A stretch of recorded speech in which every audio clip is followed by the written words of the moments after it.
All right, today on Serious and Silliness Outcast, I have a Yes, I have. tremendous and interesting guest with me, Dr. Richard Harris. How you doing, Doctor? Hey, doing great, John. Good, good. I'm glad you're doing this with us because you have an interesting past and even a better, interesting present. Actually, you have a PhD in education, and you are a professor at which university? I'm at Southeastern University in Lakeland, Florida. Okay, okay. And you also are a pastor or were a pastor for many years. I was a senior pastor for 31 years, had my own church, and then finally I decided to kind of step down because it was just getting too much being a full-time professor and a full-time pastor.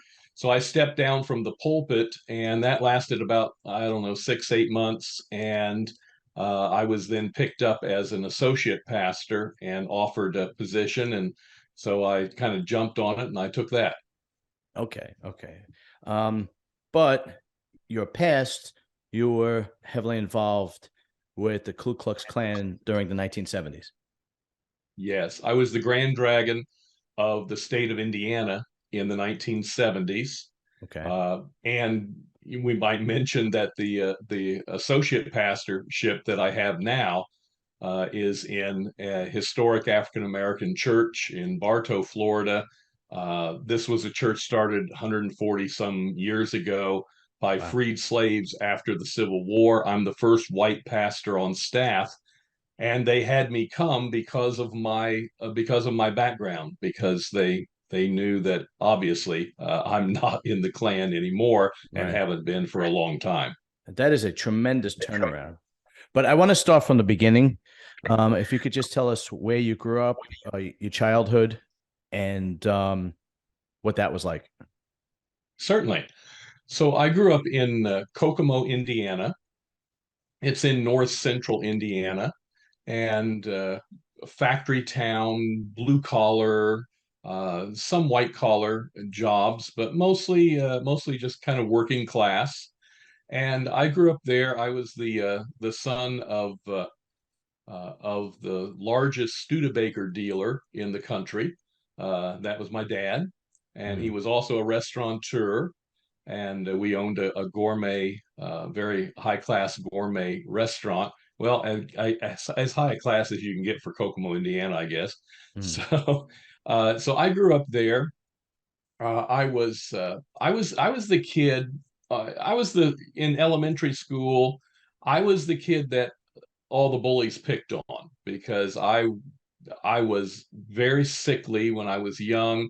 I was very skinny and very scrawny. Had very poor eyesight. I was the only kid in my whole class that wore glasses, Mm. and so they called me all kinds of names.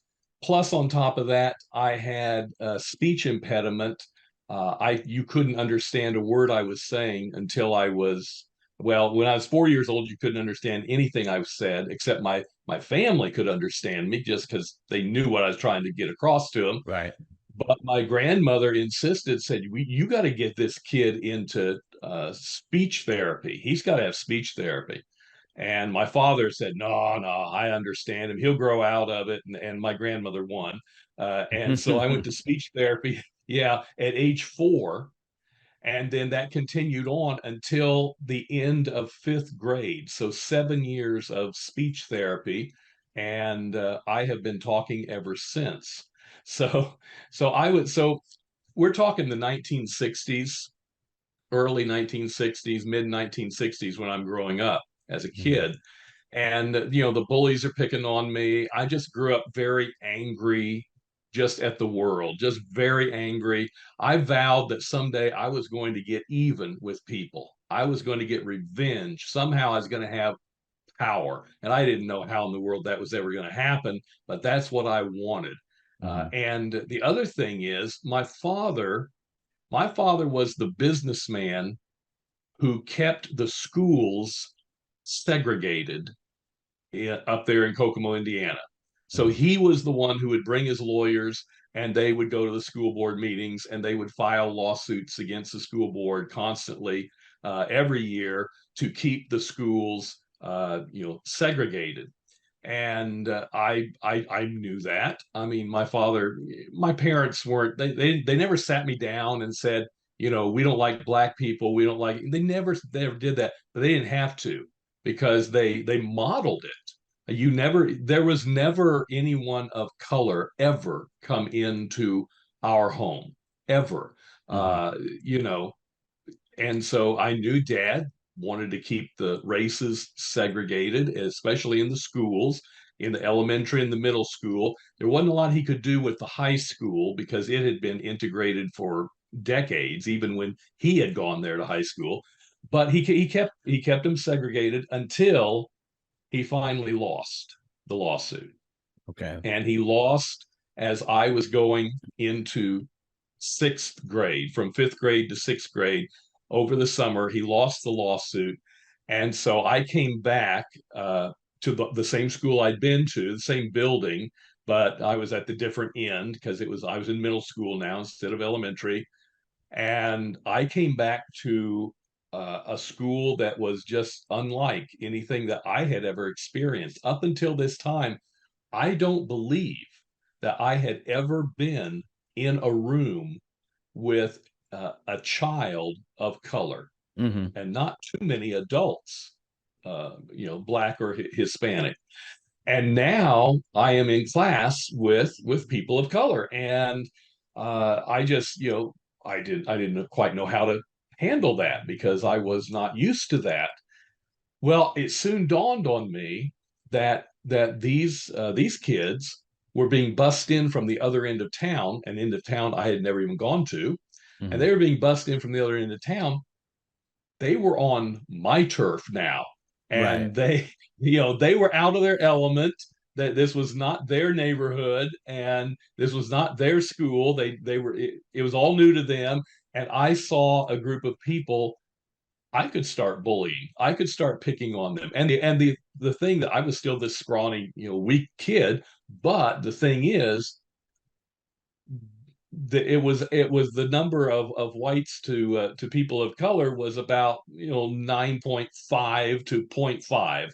So I would have backup whenever I would start Yeah. jeering them, taunting them, that kind of thing. And so I became the bully, and I got a little bit of power that way. Yeah. Yeah. And that's not an uncommon story about busing the black kids into the white areas because I'm a little bit younger than you, but I grew up in Bensonhurst, Brooklyn, which was at one point very predominantly Italian. And Mhm. the sections in New York City were very segregated, but that wasn't by design. Immigrants wanted to be with each other. So by the time I went to high school, it was kind of a little bit different. But my brothers were a lot older than me, and then my uncles and cousins were a lot older than me, and they would bust the black kids in from the other neighborhoods. And yeah, the same kind of thing would happen, man. I mean, it was you know, it would be a lot of fighting, a lot of race riots, a lot of bullying. Same kind of incident. It's probably a little bit worse in your area because of what we get to is how you got involved with the Klan. Right, right. Yeah, yeah. Well, Kokomo, Indiana, was one of those cities during the civil rights movement that they went up. It went up in flames. There were riots. A lot of buildings burned, that kind of thing.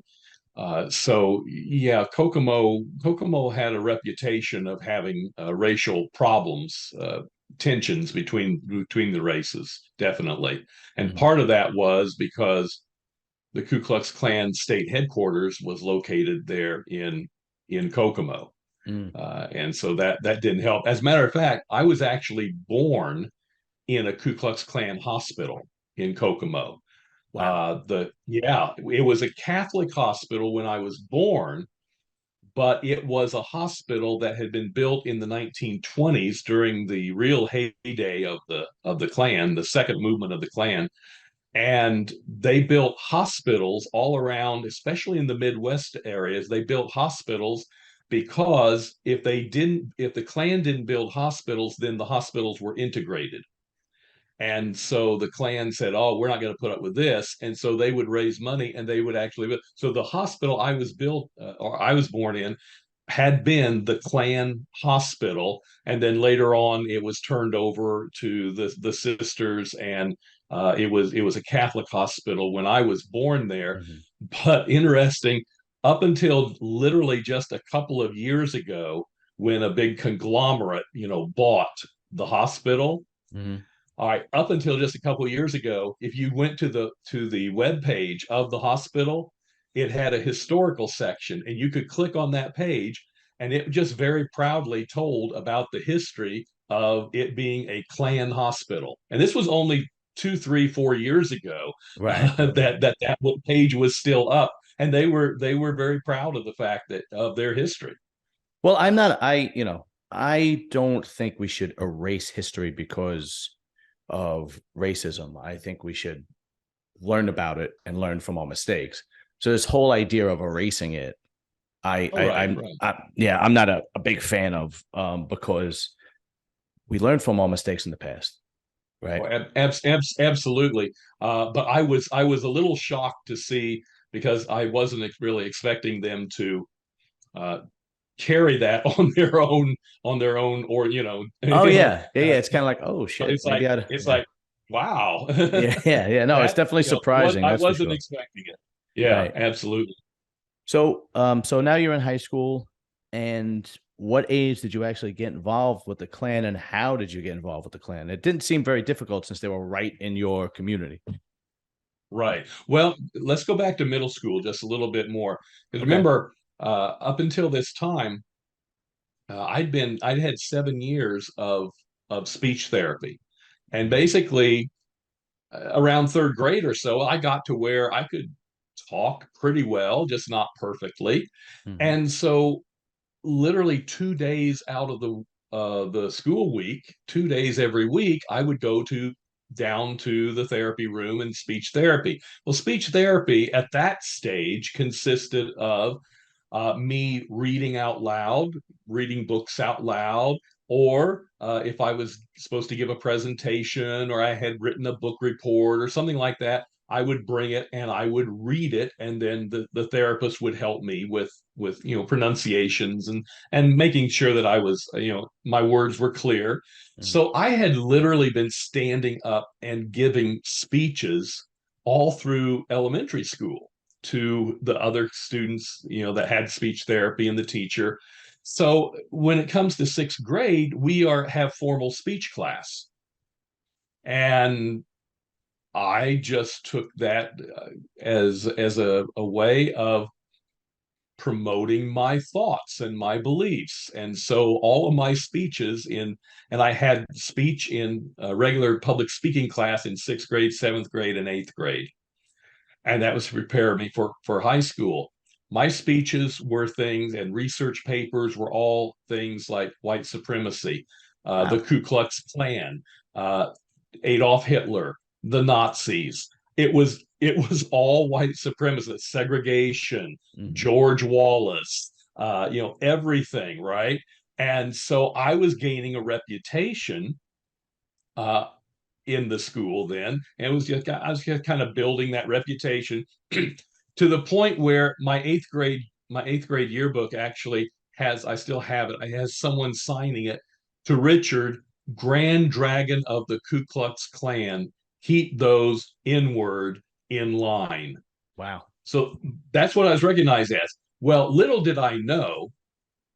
I mean, I never even dreamed that I would ever even meet a Klansman. I knew I probably had met. I knew that they were headquartered there. I probably had, but I never met anyone that came out and said, "Hey, I'm in the Klan." Yeah. Right. So, and you don't. I always say when I get on stage giving speeches about it, I always say, and you don't look them up in the yellow pages. Of course, Right. now I have to explain what the yellow pages are to people. Yeah. Yeah. Yeah. That's right.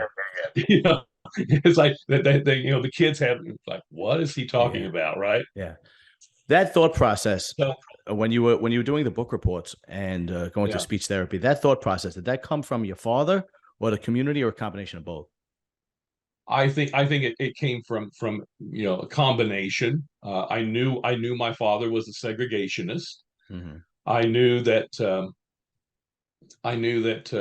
that Kokomo was the headquarters of the Klan.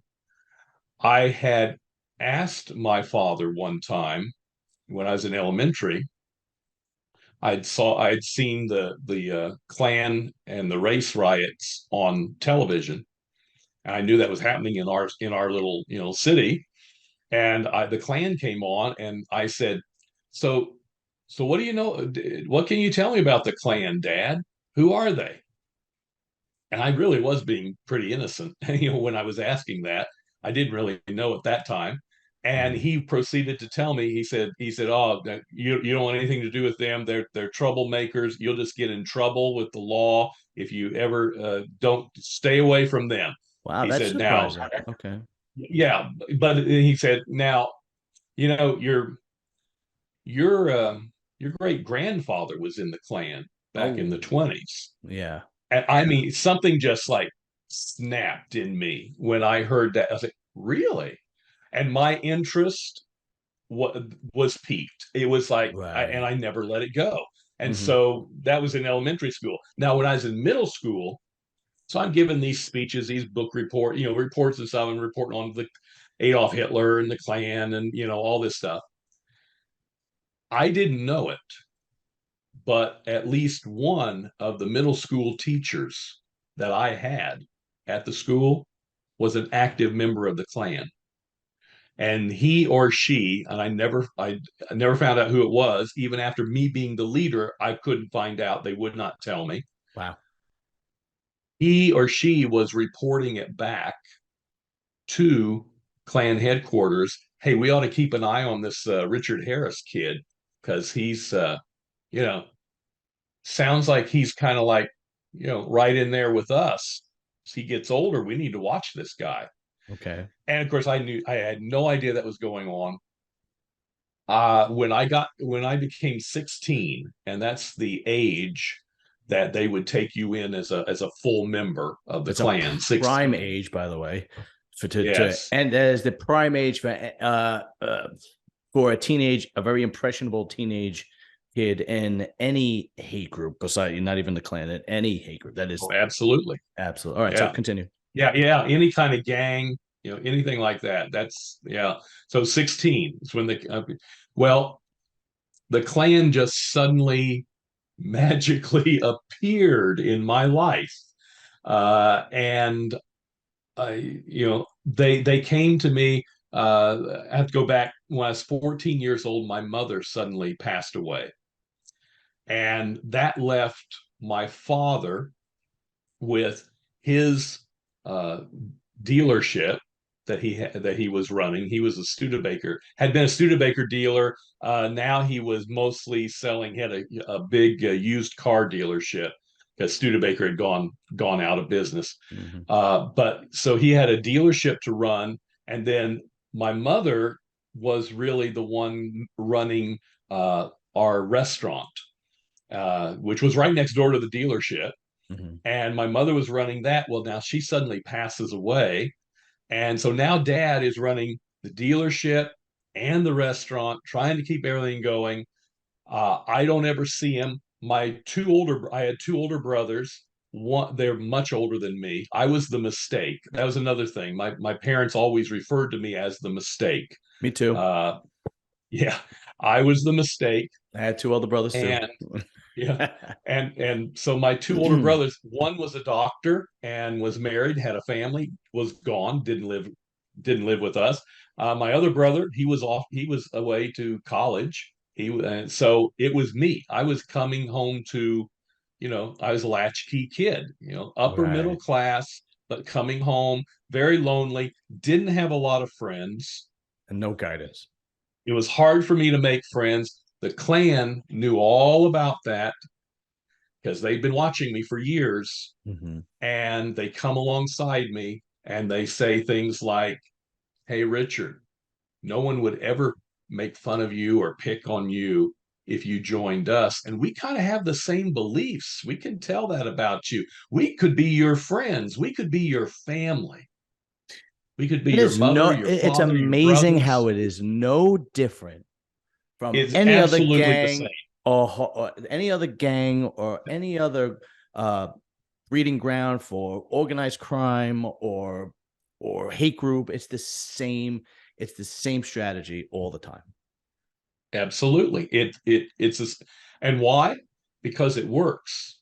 Right. And who are they looking for? They're looking for that loner, that kind of outcast, that kid that doesn't have a lot of friends. I mean, they don't we never went after the popular, most popular, person on the campus. We didn't mess with them. We went after the loners that had a lot of time to think. They were usually pretty kind of introverted, like I was, and that's who we went for. And we said, "Hey, we'll be your friends. We'll be your family. We're going to take care of you." And as long as you stick with us, you're going to be all right. And we think you're wonderful.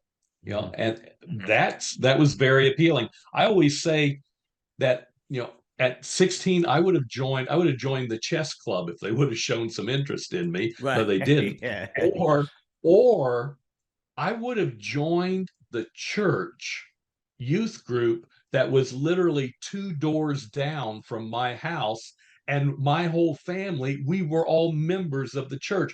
If the church youth group would have come by and they knew my situation, Hmm.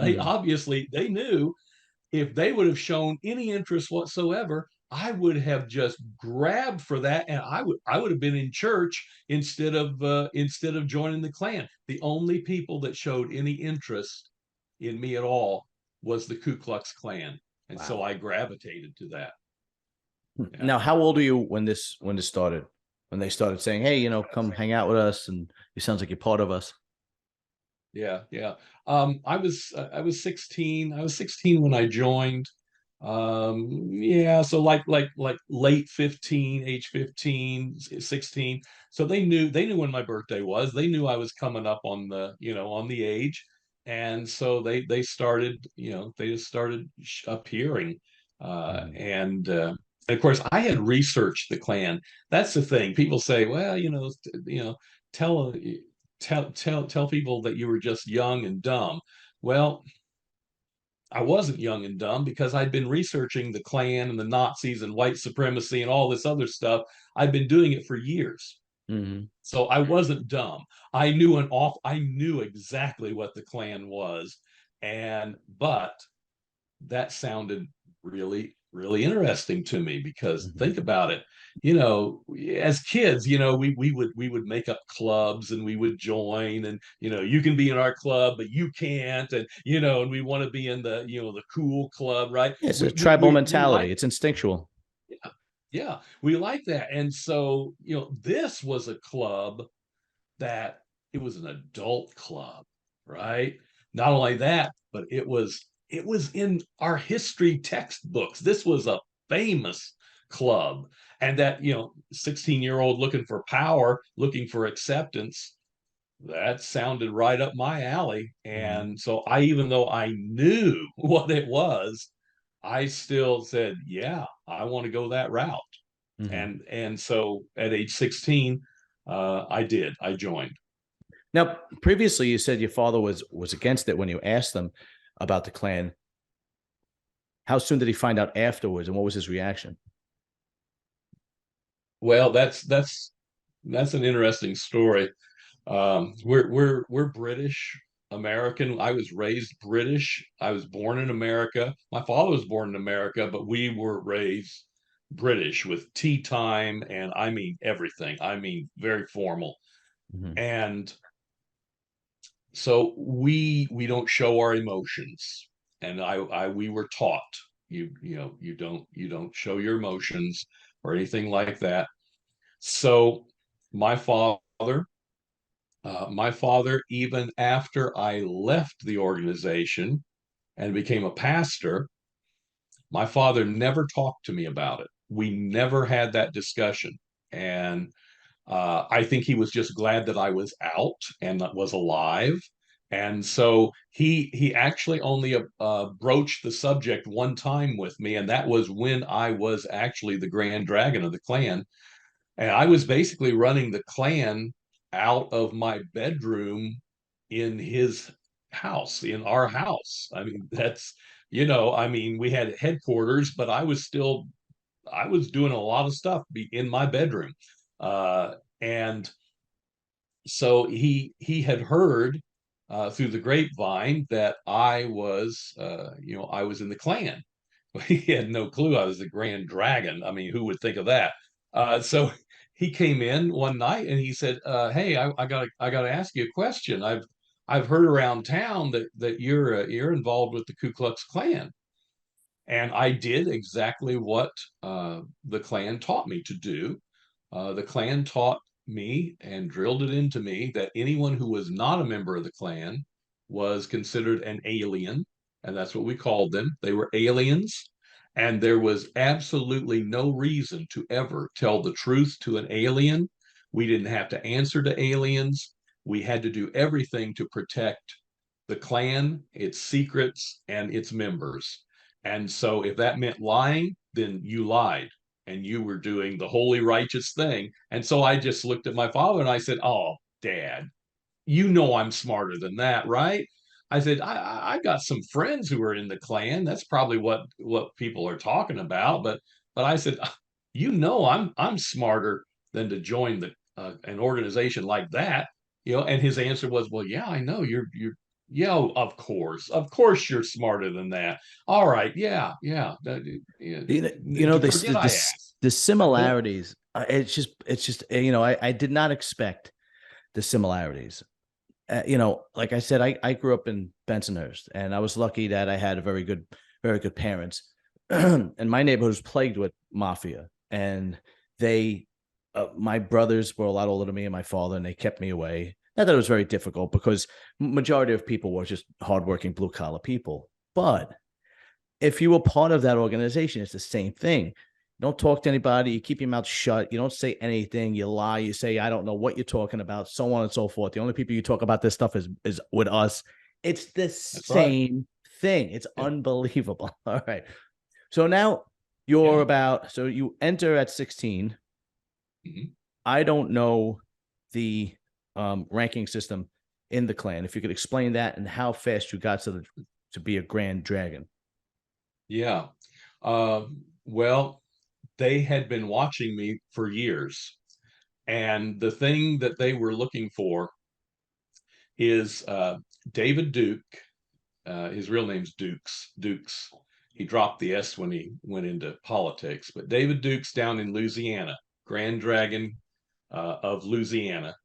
David's a couple years older than me. And anyway, David became the Grand Dragon of Louisiana at age 17. Wow. And he was the face of the new Klan. The people who trained me were all the civil rights 1960s people who went to jail, who firebombed the churches and killed the people and firebombed school buses. All right, those were my mentors in the Klan. Mm-hmm. Okay, I was the next generation coming up, and so they were they were wanting me to do some things that were different. Okay, so they were looking at David Dukes, and David Dukes was educated. He was articulate. He was a sharp dresser. He wore a business suit and a tie. He could talk to the media. He didn't sound like your stereotypical Klan guy with old Bubba there, Right, right, right. and yeah, right. And so he was just tearing it up down in Louisiana. The Mm-hmm. his organization was growing like crazy. And so in Indiana, they said, what we need a young David Dukes type person to run this organization. And so they targeted me. I could speak. I could speak publicly. That was the key, was I could speak and I wasn't afraid, and I could, they could train me in what to say, and then I could go out there and I could rally the troops. All right. Mm-hmm. So they put me on the fast track. They never told me. I had no clue. I was just excited. I was in the Klan. I Right. mean, the first thing they said was, "Hey, we're going to make you a county officer." I mean, it didn't dawn on this little kid's head, brained. It's like, wait, I just joined. How could I possibly be a county officer? Next thing I know, I'm a state officer. And the next thing I know, I'm 18. I've been in for 2 years. And they said, we've picked you to be the Grand Dragon of Indiana, because the Grand Dragon of Indiana became the imperial wizard over the whole nation. Okay. William Cheney, Bill Cheney. And they said, we've picked you to be the Grand Dragon of Indiana. So age 18. So David beat me by a year, but age 18, now I'm the Grand Dragon of Indiana. And I'm, of course, being trained by all these people, some of them just getting out of prison, Hmm. for what they had done during the civil rights era. And these are my mentors. These are the people that I trained under. All the famous names of the Klan from the 60s, or infamous, I should say, from the 60s and all. So it sounds like you were just a pawn, really. Yeah, I had no clue. As much as I did know about the Klan, I had no idea that they were grooming me for this. I Hmm. had no idea and even after I became Dragon, it's like, what do I do? So I spent my time uh, do, doing speeches, making public appearances, and writing propaganda, because all that propaganda that they turn out, I could write better stuff. Hmm. And so that's what I was doing, was I was writing propaganda. The sad thing is that even to this day, I still see literature and pamphlets and flyers of other Klan groups. I still see it once in a while, and it's like, oh my gosh, I wrote that, and Oh, that's wow. just Yeah. disgusting. Just yeah, Yeah. it disgusts me now, but it's like, oh my gosh, that's my stuff. I Hmm. wrote that. Yeah. Yeah. So I was always under the impression, because you had mentioned your studies on Nazi Germany and Hitler and so on and so forth. I was always under the impression that the majority of Klansmen, especially back in the day, were not really with the Nazis because a lot of them had fought in World War II against the Nazis. Is that accurate, or is it just broken down to different factions of the Klan and their belief system is a little bit different in each one? All right. All right. Yeah, that's a good question. Okay. First of all, I was very much against the Nazis, and I was fighting the Nazis coming into the Klan, but I knew it was a losing battle. But I was against it because my father fought in World War II. And so, and that was why I had real problems with the Nazis. I wouldn't allow any swastikas. If you had a swastika tattoo, it was not allowed to be shown in my presence. At any Klan meetings or anything like that, you had to make sure that thing was covered up.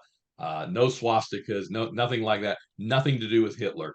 I so, but you also mentioned that different Klan factions.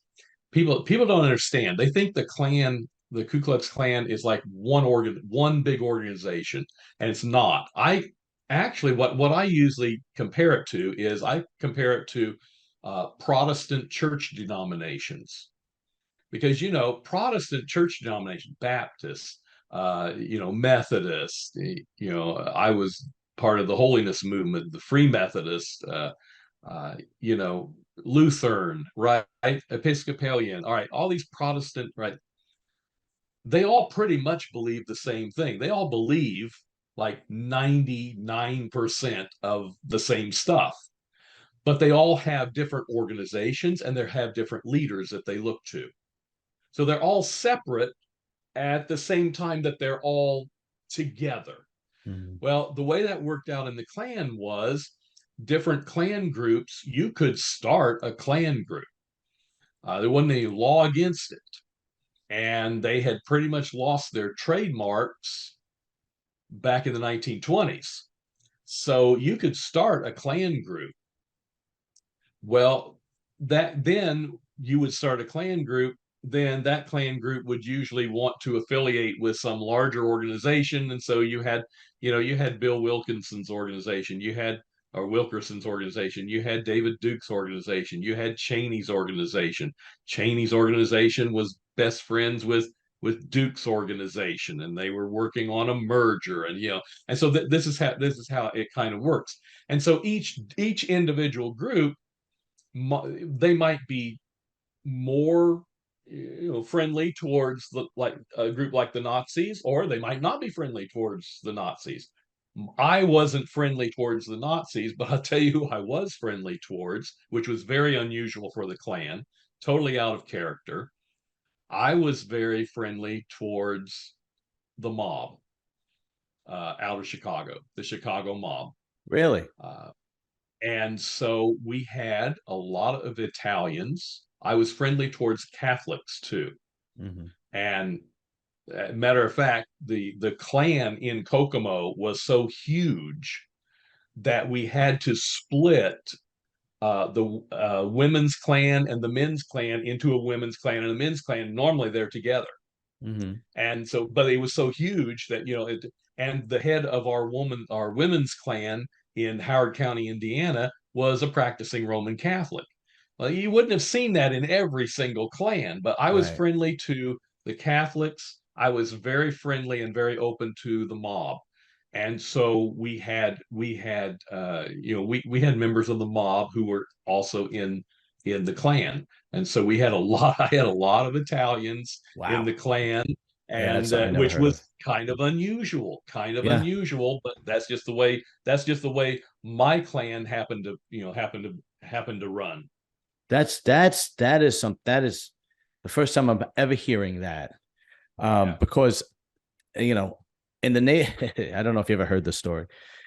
In the neighborhood that I'm from in Brooklyn, there was a very famous mafia boss named Greg Scarpa. They actually called him the Grim Reaper, Mhm. and he used to do a lot of work with the FBI, but nobody knew it until he was deceased, arrested, and he died.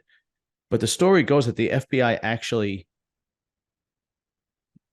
he helped the FBI actually find Klans members who performed a particular murder, and the FBI couldn't find out who it was. I don't know if you ever heard the story.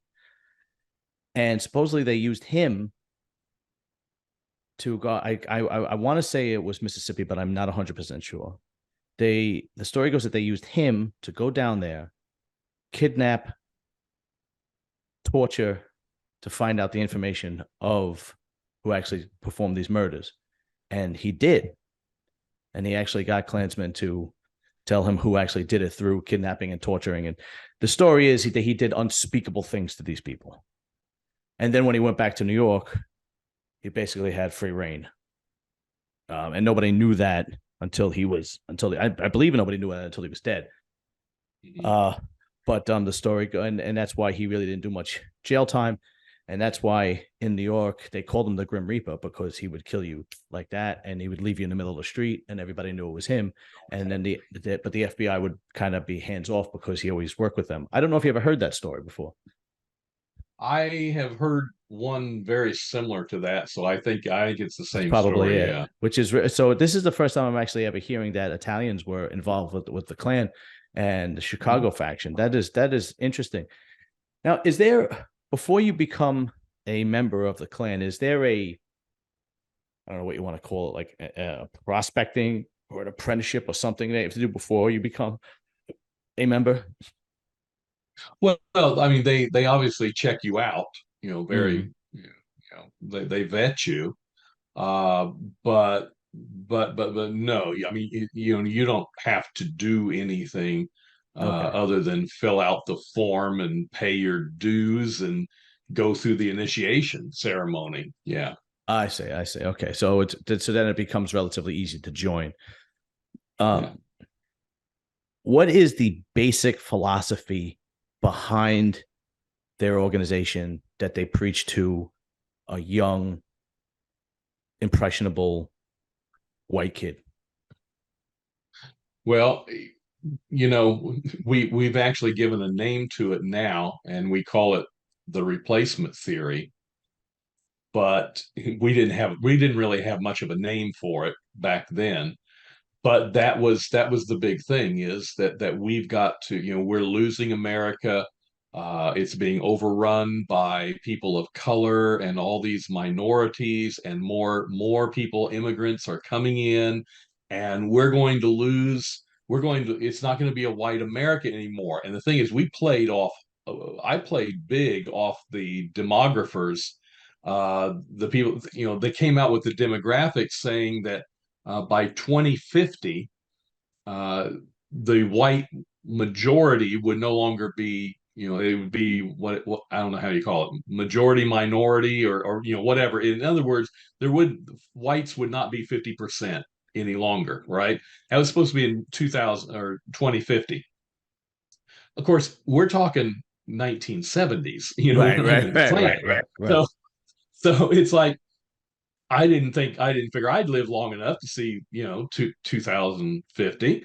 And so, so we couldn't really play it off of, you're going to see this happen, but do you want your children, do you want your grandchildren to grow up in America that's not majority white?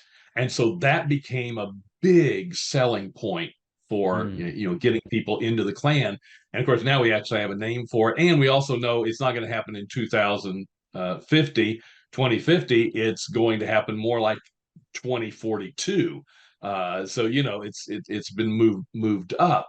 But now, of course, it's called replacement theory, and people are acting like this is like a brand new thing. I was talking about that in my speeches back in the 1970s. And I'm sure you So weren't it's the first one.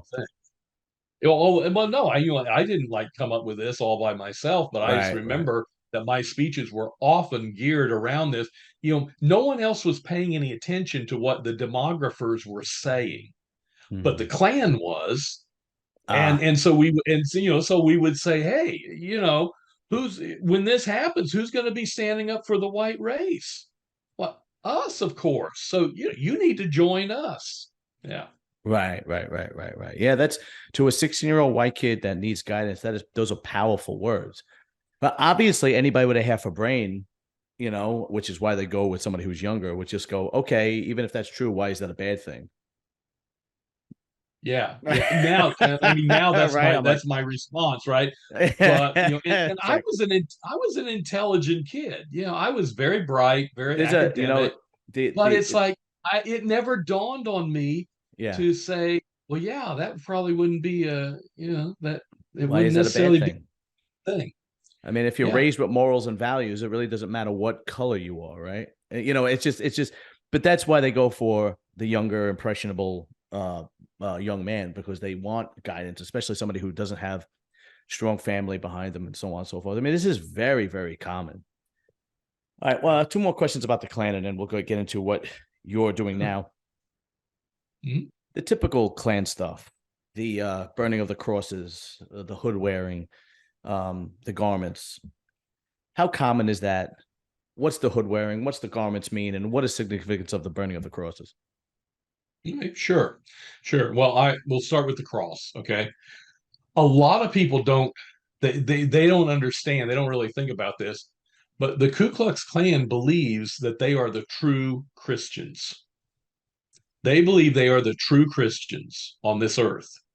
And I had a gun put up to my head one time because I made the mistake of saying uh, a burning a cross on someone. You can't say that. You not in the Klan.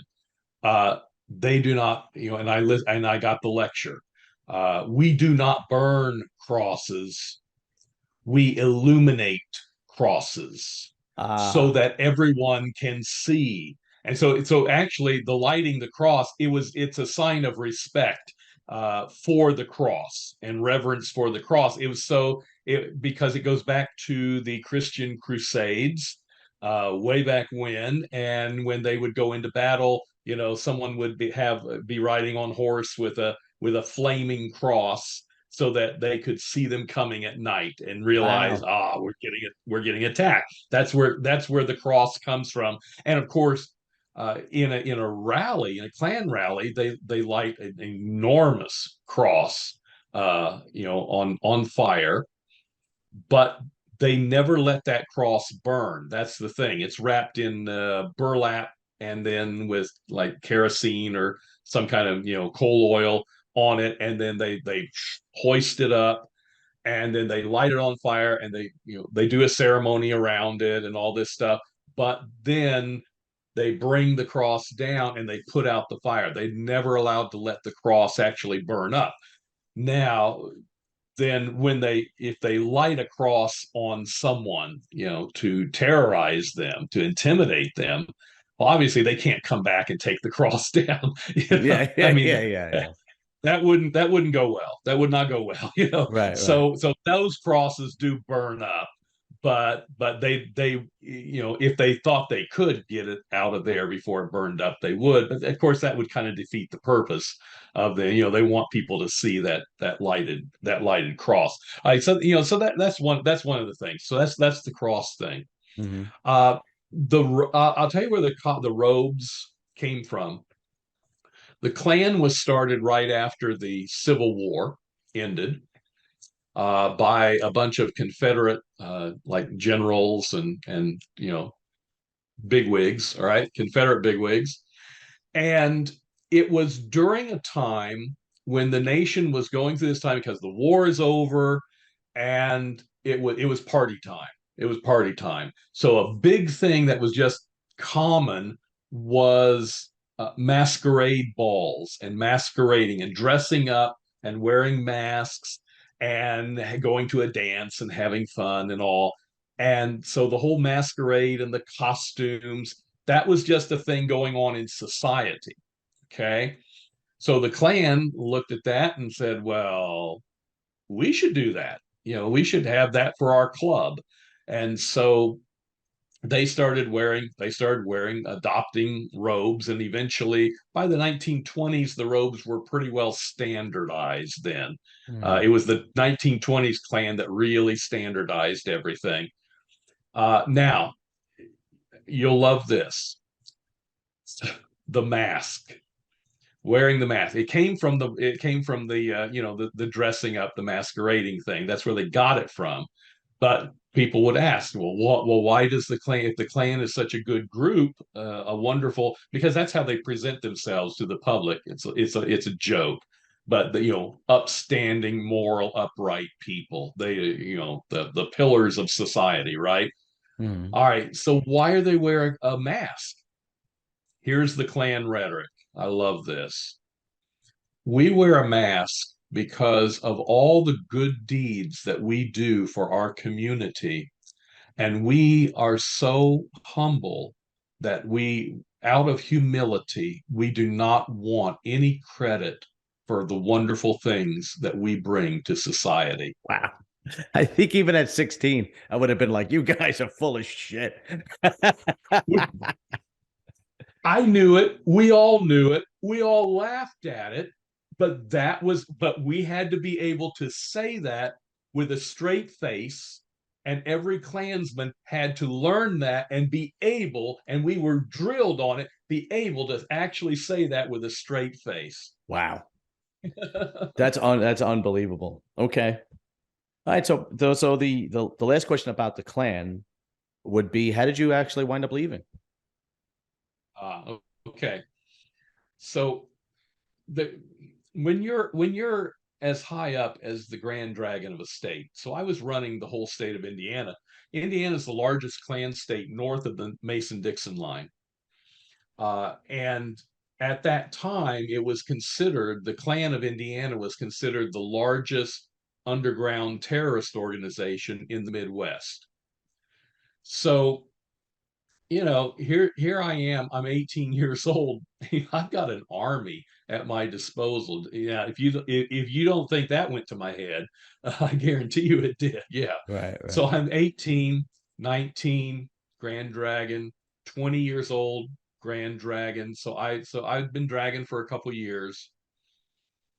And I had 4 armed bodyguards that protected me all the time.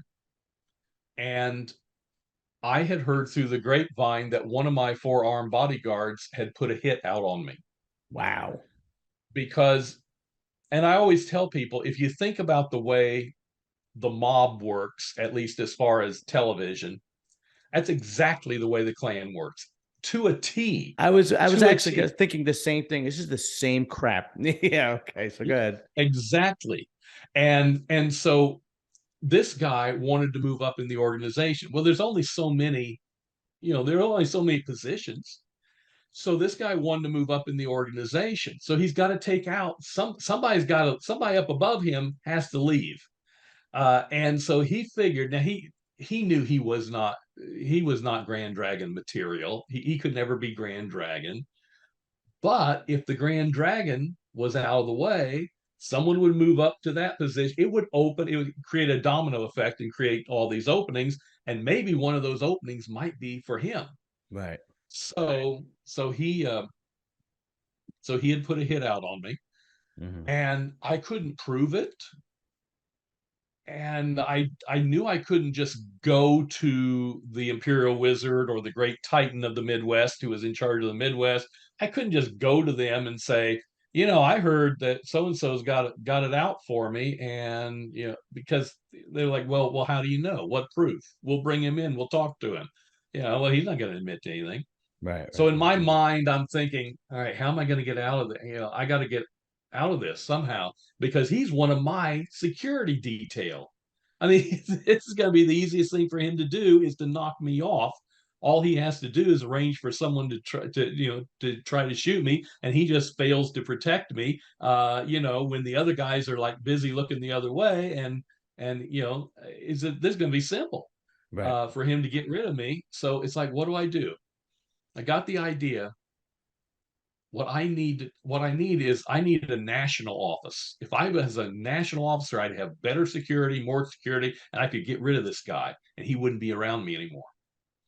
So that's what I'm going to do. So I picked up the phone. I called the Imperial Wizard, the head of the nation, and his name was Bill. And I said, Bill, this is Dick Haywood, and that was my name in the Klan. It's Dick Haywood. Oh yeah, little Dicky. That's what he called me. I didn't like it. I wouldn't Little Dicky. either. Yeah, yeah, but he was the Imperial Wizard. Yeah. Right. Right. Right. Little Dicky, good to hear from you. I said, hey, Bill. Yeah, so I think I've done a great job here in Indiana, running Indiana these last couple of years. What do you think? And he said, oh yeah, you're doing a great job. And I had started the kids Klan. We were recruiting in the elementary grades to join the kids Klan. I mean, yeah, we were exploding. And I said, listen, I think I'm ready for a national office. And he said, we only have one national office that's going to be coming open pretty soon. And he said, but yeah, I could consider you for it. I said, well, what is it? And he said, it's the national chaplain for the Klan. And I said, well, I don't know anything about being a preacher. He said, no, you don't need to know anything about being a preacher. You're a good speaker. And he said, all you have to do is you just start pulling some scripture verses and reading your Bible, get some good sounding scripture verses, put them in your speeches, start sounding more religious. And then he says, I'll take care of the rest. Well, I knew what that meant. I'll take care of the rest. He'll go to the chaplain and he'll say, hey, we think it's time for you to step down. And if the chaplain didn't agree, then they'd say, well, where do you want your body to be found? Because we want to. Yeah. So I knew what I'll take care of the rest meant. Yeah. Yeah. Yeah. Oh, And yeah. so, yeah, and so I said, well, I could do that. And so he said, great, great. I'll get working on it on my end. He says, you start sounding more religious and we're going to make you into a preacher boy. I said, okay, that sounds great. So I'd be a national chaplain of the Klan. And so, I went and, had to find a Bible and, had to dust it off because we didn't exactly carry our Bibles to Klan meetings. Yeah. Right. But there was every Klan meeting was opened by a Klan chaplain reading scripture, praying, maybe even giving a short sermon, and Mm-hmm. then we'd have meetings. All right. So, I knew what a chaplain did and everything. Okay, I can do this. So I started reading the Bible. I didn't know one book from the other.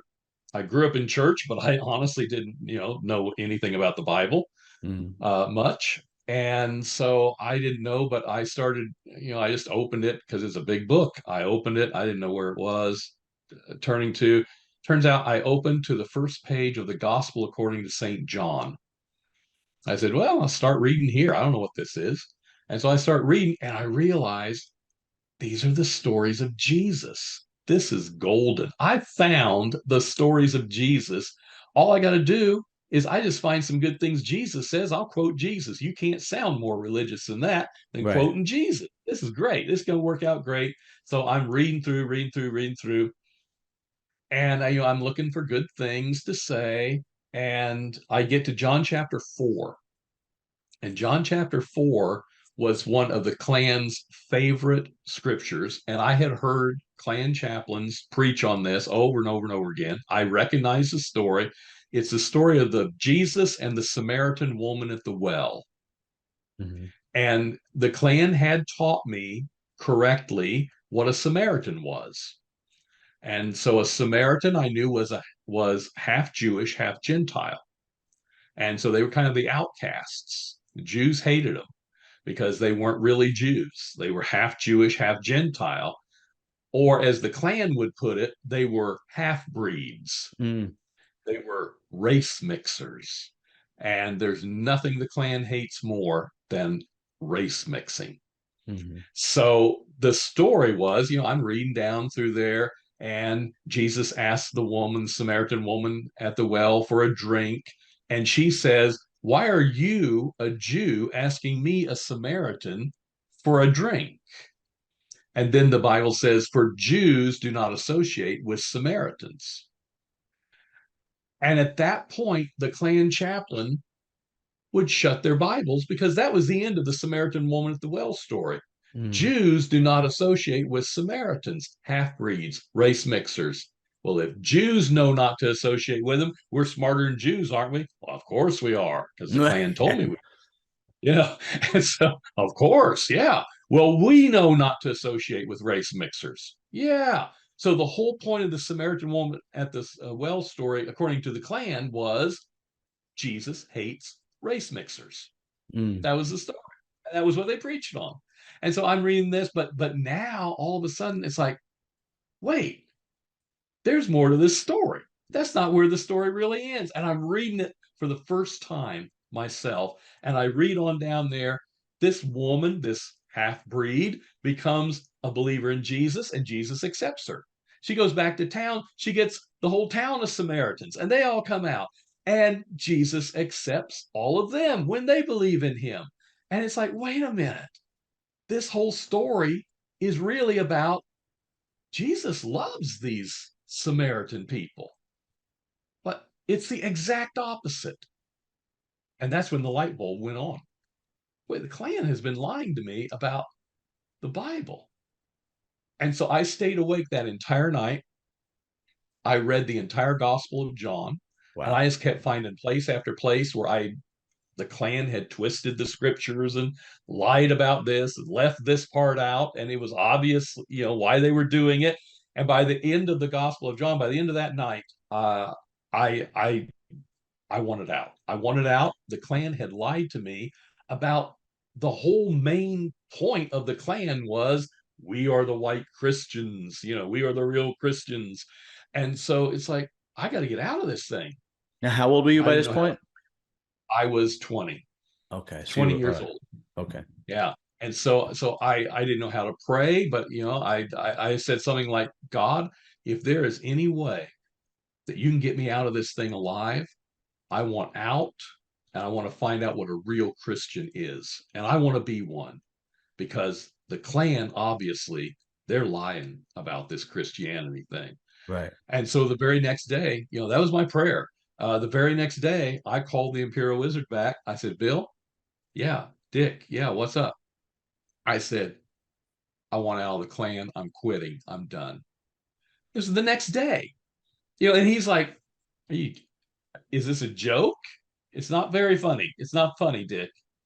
And I said, no, it's not a joke. He says, what are you doing? And I said, I read the Bible like you said. He goes, you didn't read the whole Bible in one night.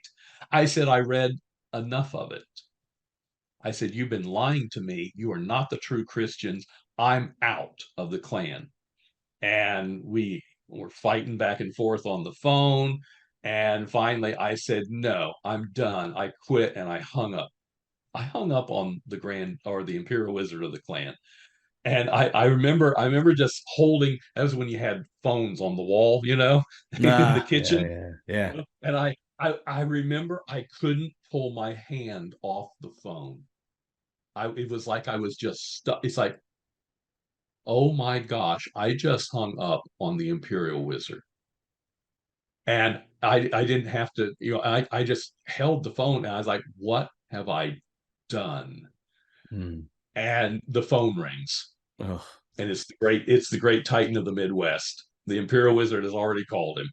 And he goes, I answered it, and it was the Titan. And he said, get over to state headquarters now. Oh, I I know. said, Wait, yes, explain what the yes, sir. Great Titan is. The Great Titan happened to live in Kokomo, Indiana, too. And the Great Titan is in charge of he was in charge of Wisconsin, Illinois, Michigan, Indiana, and Ohio. Oh, so He was he so was he's above the above, Imperial Wizard. he's above, no, he's between the Imperial Wizard and the Grand Dragons. Oh, Grand okay. Dragon runs a state, Imperial Mm. Wizard runs a nation, I and the see. Great Titan runs a region of the nation. So he kind I of see. had the Great Lakes area. Yeah. Okay. All right. So yeah. So anyway, long story short, I go over there. I'm trying to tell them what I have found out, but it's like I'm no Bible scholar after one night of a few hours of reading the Right, Bible. right, right. So I wasn't very good at explaining much of anything to them. Bottom line, they put a gun to my head and they said, we're going to let you out because I was a very popular Grand Dragon. And that weekend, two security guards left the Klan with me and they said, we're going with you. Really? Uh, yeah. And they're afraid, how many more is he going to take? So, and they didn't want to just kill me, because if they killed me, then I was a very popular dragon. There would be, they would lose the whole clan It then. would make you a And martyr. Yeah. yeah, and so they said, all right, we're going to let you out. They put a gun to my head. They said, we're going to let you out. We're going to let you live as long as you keep your mouth shut. And of course, I just wanted out. Right. Who am I going to tell? Am I going to go run to the FBI? I hated the FBI. Why would I go tell them anything? Yeah, right, You right. know, I mean, they'd been nothing but on my back for 4 years. It's like, nah, who am I going to go tell anything to? So it's like I just want out. So I got out, and I said, okay, I'm just done with that life. I found a church, started going to church, as all bad boys do when they find Jesus. Yeah. I guess I'll be a preacher. And so I went into the ministry, went to college, and that kind of thing. And I kept my mouth shut for about 13, 14 years or so, Hmm. and just kept it quiet. If anyone asked me about being in the Klan, I'd tell them the truth, but almost no one ever said a word. Right. Either they knew and they were too afraid to bring it up, or they just didn't know. Right, Because right, right, right. I went on living my life, got married, started having a family, and that's I was a pastor, but I also was a part-time professor at Purdue University teaching public speaking and persuasion. Mhm. And so I was teaching at Purdue University, and this older, I say older, I mean, I was only like 30, but this older Black lady was in my class, taking my class at Purdue. And she was, so much older than all the rest of the students. She's probably 10 years older than me now that I think about it. So anyway, she was in my class about halfway through the semester. She stayed after class one day and she said, professor. She said, I got a question. You ever heard of a man named Dick Haywood? Oh, And she's an African American lady. And I'm like, yeah, yeah, yeah. A lot of people heard of Dick Haywood here in Indiana. He was the Grand Dragon of the Klan back in the 70s. She goes, yes, he was. And you're him. oh, wow. And I said, yeah, you're right. Yeah. And I am him. That was my name in the Klan. She goes, why don't you tell everybody how God has changed your life and how you've been transformed and you're a whole different person now? And I said, well, two reasons. Number one, no one's ever asked me to say anything about it. And number two, I like living. Yeah. Yeah. I want to be alive. Yeah. Yeah. And so, so I asked her, I said, how'd you, how'd you ever know who I was anyway? She said, well, do you remember the Klan held a rally, outdoor rally and a march, like I think she said Richmond, Indiana. And I said, yeah, yeah, I remember that. And she goes, you were the speaker. And I said, yes, I was. She goes, I was there. I said, what were you doing there? She goes, I was the one who organized the anti-Klan demonstration. And Wow. she goes, I was there when you were speaking. I heard you speak, and I have just been sitting here trying to figure out, where do I know this man's voice from? And she Oh, goes, I figured it out. I said, yeah, you're right. You did. That's me. She goes, you're going to speak to the group that I'm in charge of. And I said, I'm going to speak to the what group? And she goes, the Student Cultural Society of Purdue University. mm. And I laughed. I said, the Black Student Union? And she said, well, that's what we used to be called. And I said, I'm not going to speak to the Black Student Union of Purdue. What am I going to tell them? Hey, guess what? I used to be the dragon of the Klan here in Indiana. Are you Yeah. Right. nuts, lady? Are you Right. nuts? And she said, no, you're going to speak. You're going to speak next week to them. And I'm like, no, no. She goes, you have to. I said, why? And she reached in her bag and she pulls out this flyer. It's got my picture on it. Oh, dear God. Former Grand Dragon of the KKK to speak to Student Cultural Society of Purdue University. Oh, my I God. said, you tear that thing up. I said, I don't know how you got that, how you had that made. Just get rid of that. She goes, no, no, no. You don't understand. While we've been in class this last hour, 300 of these have been posted around the campus. When you walk out that door, everybody's going to know who you were. Wow. Now, was And she I said, flexing on you, for lack of a better term, or was she trying yeah. to actually, or was she actually trying to like do some good, or was she Well, I bullying you, if you will? I think she thought she was really doing some good. Okay. And I think she really seriously thought I should be out there speaking and telling people Mm-hmm. about my transformation. And she had me. And I'm like, I'm trying to think like really quick. It's like, but then it dawned on me, wait a minute. I happen to know that the Student Cultural Society of Purdue had never had more than 7 or 8 people ever show up to their meetings. Mm. Like I can talk to 7 or 8 people. Maybe there'll be a dozen since they hear I'm coming. Okay, sure. All right, I'll do it. So we arrange security, all this stuff. And again, long story short, 250 people. And I knew you were again, going to say that. I was telling myself, it's all right. It's all right. All right. Yeah, I can talk to these 250 people. They're all students here at Purdue. No big deal. I'll just tell them, my story, and then that'll be it. That'll be that. No, no problem.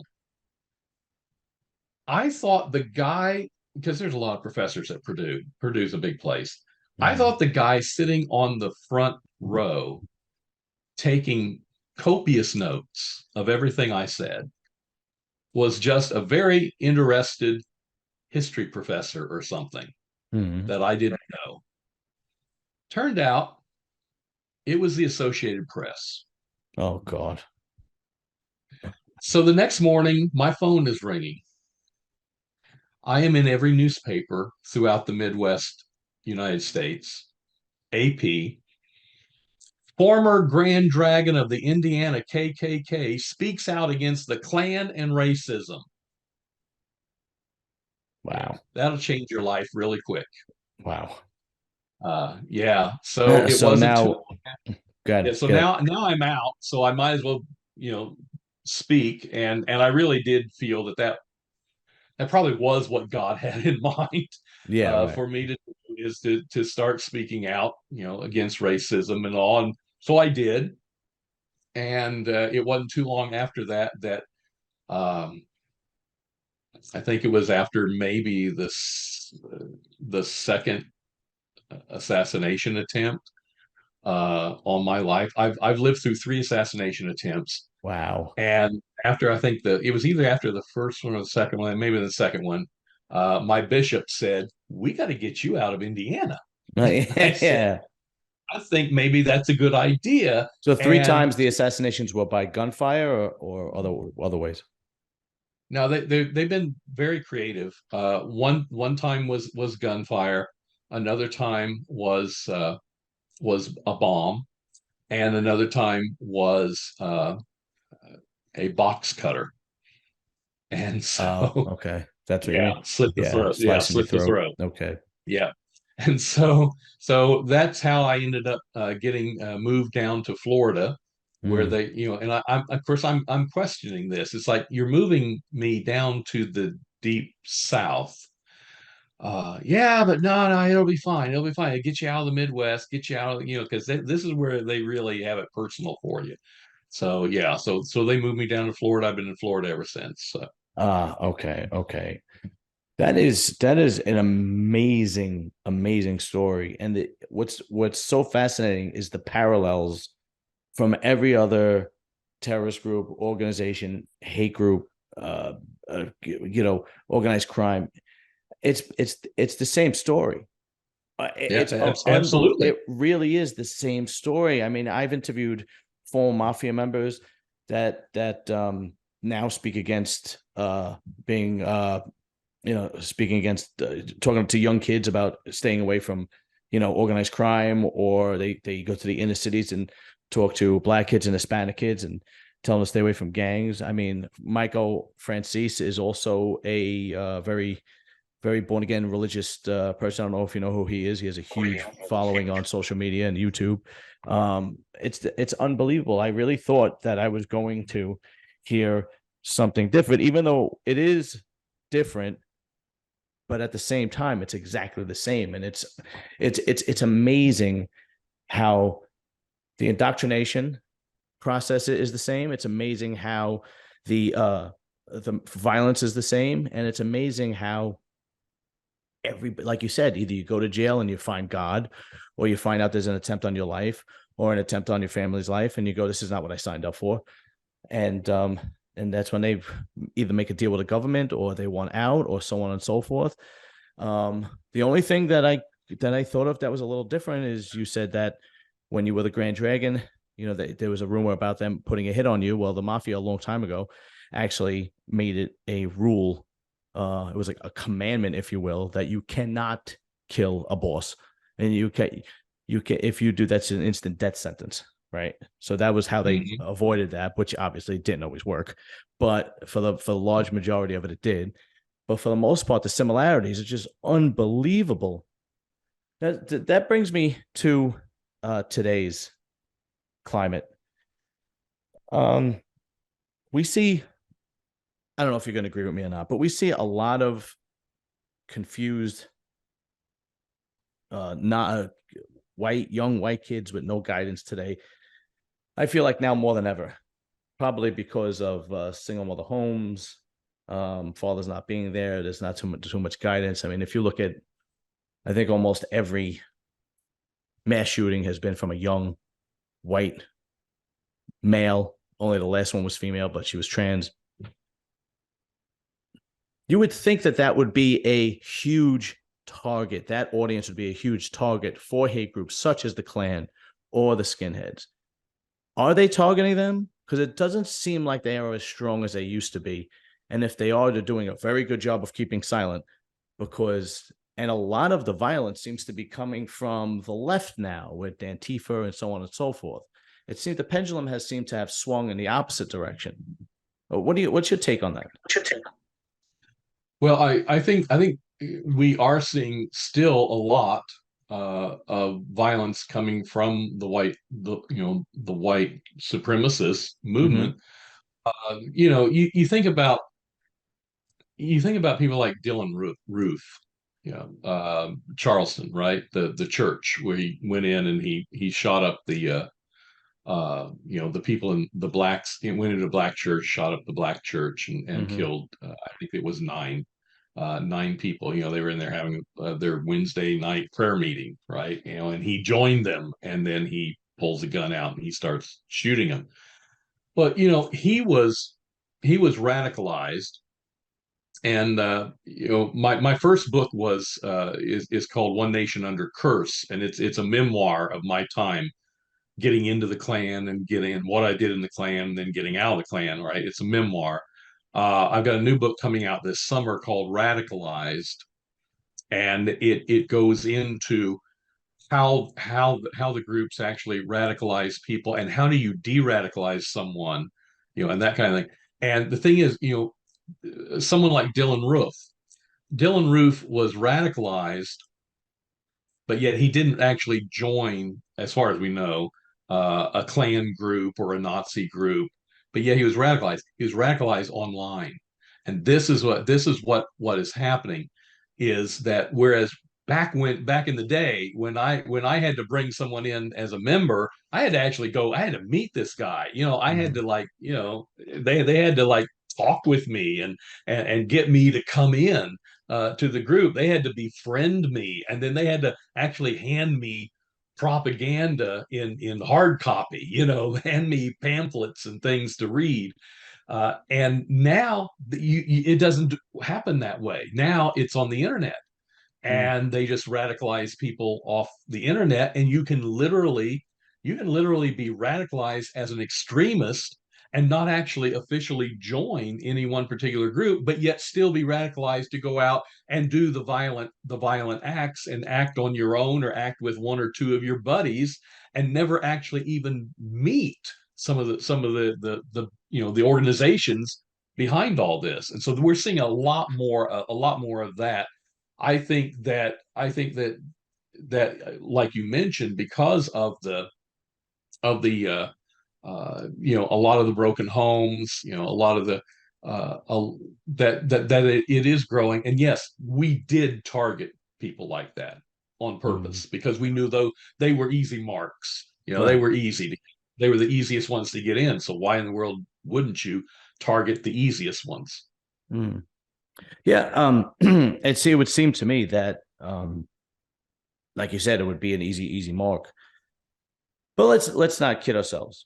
Okay, this is not just a white, um, a lonely white young male thing. This happens in the black community, in the Hispanic community. Any young man, that is lost, uh, and that doesn't have guidance as a young man, will get sucked into a group that is, Right. it is, this is not just this. And I think that's the biggest problem, the misconception that we're having, and why that that we think the country is divided, but the similarities is all the same. If you look at, the Bloods and the Crips and how they do it, and the organizations like the Klan and the Skinheads, how they do it, not so much really anymore the Italian Mafia, because that's gone, but Eastern European groups and how they do it now in the United States. I mean, you just go along and it's all the same. And I'm a big believer in family value and family structure, because statistically, if you look at that, the kids that grow up with strong family values and family structure are the kids that prosper and stay away from these hate groups. And if you just look at the stats, I think it's 75% of male prisoners come from a broken home, come from a single mother home. Sure. And that's not being addressed. And I think that is the problem. They kind of say the guns are the problem or mental health is the problem, but I strongly believe that the family structure is the problem, because you don't even have to go far to look. If you look at a community that has strong family values, like let's say Asian, Chinese, Korean, or Middle Eastern or Indian, you look at that community, they're thriving. They have these strong family structure. They invest within themselves. If you have a business, I'm going to invest in that. Their kids are educated. The kids stay away from trouble. I mean, don't get me wrong. There's exceptions to every rule. And then if you look at a community that doesn't have that structure, they're the ones that are kind of falling apart. Those communities are falling apart. You don't even really have to go that far to see it, but nobody addresses these issues. And I was raised Roman Catholic, and my mother will be 88 years old, and we have to, one of me and my brothers take her to church every week. And one of the things that I've noticed is that even the church isn't addressing this. They still talk about, Jesus rising from the dead and, turning water into wine and so on and so forth. But they're not even preaching this. And the easiest way, especially for somebody who doesn't read the Bible as intensely as you do, to go, that's just crap. It's just a bunch of funny stories. And it could be dismissed. And we see that because, atheism is tremendously on the rise in this country. In your professional opinion, because now you are a professor at a college, why aren't we as a nation or even as a religion addressing this obvious issue that's going on in this country? I think we're I think we're focused on the wrong thing. One of the things that came out of my research for my new book that I'm writing called Radicalized is the fact that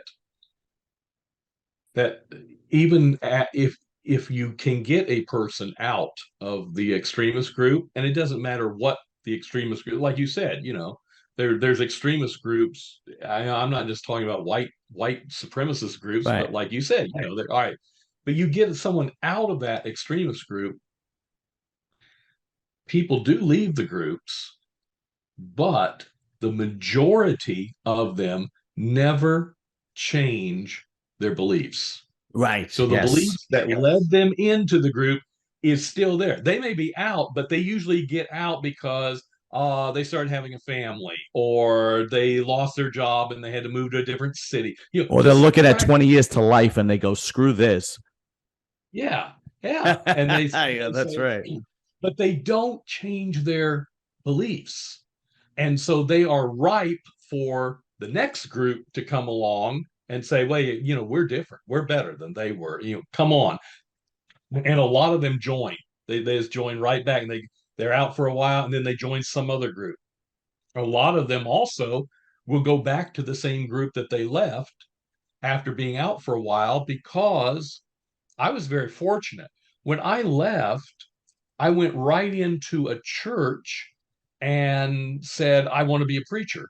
And so, of course, they took me under their wing. I suddenly had a family, a church family, built in friends to replace all the friends that I lost because I wasn't allowed to have any contact with the Klan members. So I was told you have no contact, and they were told you have no contact with him. So I lost all my friends for the most part, but then I went right into a new community where I had these built-in friends. And of course, since I said I was going to be a preacher, well, everyone's like, "Ooh, that's wonderful. Right. We want to be friends with him." And so I had that built-in support system, and I think that's what helped me. But most people, if when they leave, they don't have that built-in support system, and then they're just like they were before they joined, and Right. now they don't have any. Oh, they're even more ostracized because they've lost any friends that they had outside the group Mm-hmm. while they were in the group, because that's what you tend to do, is you tend to, because they usually put it into your mind, you don't associate with people who are not part of the group. And so as every year goes by, you have fewer and fewer outside friends, and more your whole life is involved with the group. And so I don't think most churches are really approaching the main problem is, like you said, the root problem is like family. good family structure. Okay. And then friendships. We don't know how to make friends. We No. don't know how to build friendships. We don't, and the thing is, now they're coming, they're actually downplaying that even more than they ever did in public school systems, in trying to teach people how to socialize and that kind of thing. So yeah, I think we're in big trouble, and Oh we're yeah. headed, and it's not getting any better. Yeah. It's going to get worse, and I feel like we are divided, We are very much 100%. so as a nation, and I Yeah. think that's going to continue to get worse unless something happens. Yeah. You No, know, I completely agree. We are divided, but when we shouldn't be, because when you look at all the right? things that the majority of people have in common, even like these problems Yeah. with the youth, it's across the board, with people from color all the way to, the whitest of white people is the same. And even the family structure is still a problem. Even everybody has to pay taxes. Everybody wants to raise their children in a safe environment. We have more in common than we do, but we have this wedge in between us. And my opinion is that it's put there purposely. I think it's by design. Um, but it shouldn't be. When I grew up in the 90s, there was a small period of time where it was more like just accept people for what they are. There was a short Hmm. period. It was a short period of time, and movies were coming out like American History X, with Ed Norton, and you saw a lot of movies like that coming out where you realize you have a lot in common. There's a famous scene in American History X where Ed Norton, who was a Nazi skinhead, is in prison with this black guy, and they're working together, and they find that they have a bond because they both love basketball, and they're just talking about basketball. And in that movie, it shows that we have more in common. Those movies are not being made anymore. I mean, Hmm. nothing like that. Nothing educational is coming out like that anymore. Nothing that teaches you like that anymore. I mean, the books in school are, the education isn't like that anymore. I hear from I have friends that are teachers. My wife has friends that are teachers. Um, the church isn't teaching family values. Divorce is like this, and I mean, I've heard ridiculous reasons for divorce, just absolutely ridiculous reasons for divorce. I was talking to a young lady. Well, me and my wife were on vacation, and we were in Las Vegas, and she said she was here with her girlfriend, and she was divorced, and I said, what made you leave? She's like, well, I was with him for 17 years, and they kind of throw buzzwords around. I'm a narcissist. He was toxic, but that never really gets to the actual reason. Um, and it's like, but those aren't the vows you take. The vows you take are from till death do us part. And it's almost as if today's society looks at marriage as if it's just another uh how can I say this? Like it's kind of like going to school. Well, I did that already, so we'll just move on. And like it's another stage, if you will, Hmm. right? And then they don't Yeah. realize that they're affecting generation after generation after generation, because you're actually showing your children that, well, when it's easy just to leave, right? Because that's always their defense. Well, what about my kids? They was looking at us arguing. Well, the answer is they're looking at you arguing and then resolving it, because life isn't easy, but you have to stick together as a family. That's what you're showing them. But if you just leave, you're showing them that you just Hmm. leave. It's the easier option. And that is obviously what is happening. I mean, if you look at the stats from kids that come from divorced homes and how they are divorced, if when they become divorced, it's like next to none. It's some crazy number. It's well over 70% or something like that. Anyway, so Dr. Richard Harris, I truly appreciate you coming on. This has been educational. This has been so informative. It was an honor to have you on, sir. It really, really has. And Thank you. I Thank you, can't John. thank you enough for coming on. And Appreciate it. your books, when will your books be out? And how could somebody get in touch to buy your books, so on and so forth? Sure. My memoir that takes you like into my time in the Klan and getting out and that kind of thing. It's called One Nation Under Curse. One Hmm. Nation Under Curse, and it's available on Amazon and Audible and all. And then my new book is called Radicalized, and it's the subtitle is something like what parents need to know to keep their kids safe from extremist Okay. groups or something along those lines. But the main title is Radicalized. It's should be coming out this summer. Okay. There's some. Will that be available on It'll be on Amazon? Amazon, and yes, sure. Okay. So One Nation Under Curse, I will find the link on Amazon and I'll make sure that it is in the description. Okay, So it's just a click away sure. for people to buy and educate themselves and learn more about you. And when Yeah. Radicalized comes out, I'll be the first one to purchase that, and we'll maybe we'll do this again. That'd be interesting if we do a show after Radicalized comes out. Sure. Oh, absolutely. Oh, and John, you found me on through my website, Yes, harrisspeaks.com. yes. And so they can always go there and they can find out more about me. And yeah, so I'm around and I go out, I speak, and All right, when I'm great. not teaching or preaching, I'm out there in the public speaking and talking about racial reconciliation and how we can make it happen. All right, great. And I will make sure harrisspeaks.com is also in the description area Thank for you. people to click. Dr. Harris, thank you. It was an honor, sir. It was a blessing to me. I really enjoy, and I enjoy your program. I've listened to a lot of your episodes, Thank you, and sir. they're all different. But I've Yeah, listened to a lot of the mobsters ones. yeah. The mob bosses and Well, the all. mob ones Yeah, are very. easy. Wait, that was the easiest one for me to get because I'm from the same neighborhood as most of them. Thank you, sir. We'll talk soon. Thank you. All Thank right. you. Bye bye.